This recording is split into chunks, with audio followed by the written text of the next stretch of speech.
ಹೇ beautiful, ಈ ಚಳಿಲಿ ಅದರಲ್ಲೂ Sunday ಖಾರವಾಗಿ ಬಿಸಿ ಬಿಸಿಯಾಗಿ ಏನಾದರೂ ತಿನ್ನಬೇಕು ಅನಿಸಿದಾಗ ಈ ಫಿಶ್ ಫ್ರೈನ ಮಾಡಿ ಒಂದ್ಸಲ ಟ್ರೈ ಮಾಡಿ. ಉಪ್ಪು, ಖಾರದ ಪುಡಿ, ಕಾರ್ನ್ಫ್ಲೋರು 3 ಟೇಬಲ್ ಸ್ಪೂನ್ ಅಷ್ಟು ಹಾಕ್ಕೊಂಡು 2 ಸ್ಪೂನು ರೈಸ್ ಫ್ಲೋರ್ ಹಾಕ್ಕೊಂಡು ಫಿಶ್ ಮಸಾಲಾನ ಆ್ಯಡ್ ಮಾಡ್ಕೊಳ್ಳಿ. ಆಮೇಲೆ ಹುಣಸೆ ಹಣ್ಣಿನ ರಸನ ಹಾಕ್ಕೊಂಡು ಎಲ್ಲನೂ ಚೆನ್ನಾಗಿ ಮಿಕ್ಸ್ ಮಾಡ್ಕೋಬೇಕು.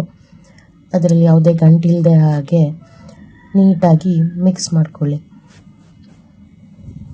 ಎಲ್ಲನೂ ಚೆನ್ನಾಗಿ ಮಿಕ್ಸ್ ಆದಮೇಲೆ ಸ್ವಲ್ಪ ನೀರು ಹಾಕ್ಕೊಂಡು ತಿಕ್ ಕನ್ಸಿಸ್ಟೆನ್ಸಿಗೆ ಬರೋ ಥರ ಮಿಕ್ಸ್ ಮಾಡ್ಕೊಳ್ಳಿ. ಸ್ವಲ್ಪ 1 ಸ್ಪೂನಷ್ಟು ಆಯಿಲ್ ಹಾಕ್ಕೊಂಡು ಸ್ವಲ್ಪ ಗಟ್ಟಿನೇ ಇರಲಿ ಮಸಾಲ, ಯಾಕಂದರೆ ಫಿಶ್ಶು ಆಮೇಲೆ ನೀರು ಬಿಟ್ಕೊಬಿಡುತ್ತೆ.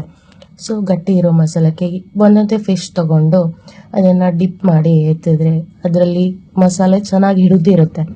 ಸೊ 1 ಅವರ್ ಆರ್ 2 ಅವರ್ ನೀವು ಅದನ್ನ ಮ್ಯಾರಿನೇಟ್ ಮಾಡಕ್ಕೆ ಬಿಡಬೇಕು. ಸೊ ಇದೇ ಥರ ಎಲ್ಲ ಫಿಶ್ನು ನಾವು ಏನು ಮಸಾಲ ರೆಡಿ ಮಾಡಿದ್ವಲ್ಲ ಅದರಲ್ಲಿ ಮ್ಯಾರಿನೇಟ್ ಮಾಡೋಕ್ಕೆ ಹಚ್ಚಿಟ್ಟು ಆಮೇಲೆ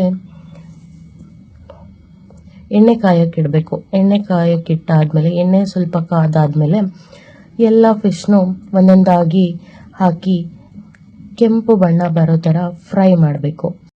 ಇಲ್ಲಿ ಎಣ್ಣೆ ಜಾಸ್ತಿ ಕಾದಿರಬಾರ್ದು. ಎಣ್ಣೆ ಜಾಸ್ತಿ ಕಾದಿದ್ರೆ ಒಳಗಡೆ ಎಲ್ಲ ಫಿಶ್ಶು ಬೇಯೋದಿಲ್ಲ. ಸೊ ಲೋ ಫ್ಲೇಮಲ್ಲಿ ನೀಟಾಗಿ ಒಳಗಡೆ ಎಲ್ಲ ಬೇಯೋ ಥರ ನೀಟಾಗಿ ಅದನ್ನು ತಿರುಗಿಸಿ ಫ್ರೈ ಮಾಡ್ಕೊಳ್ಳಿ. ಇಲ್ಲಿ ನಾನು ಡಬಲ್ ಫ್ರೈ ಮೆಥಡ್ ಯೂಸ್ ಮಾಡಿದ್ದೀನಿ. ಸೊ ದಟ್ ಇಲ್ಲಿ ಶೂಟ್ ಮಾಡೋದು ಮರ್ತಿದೆ.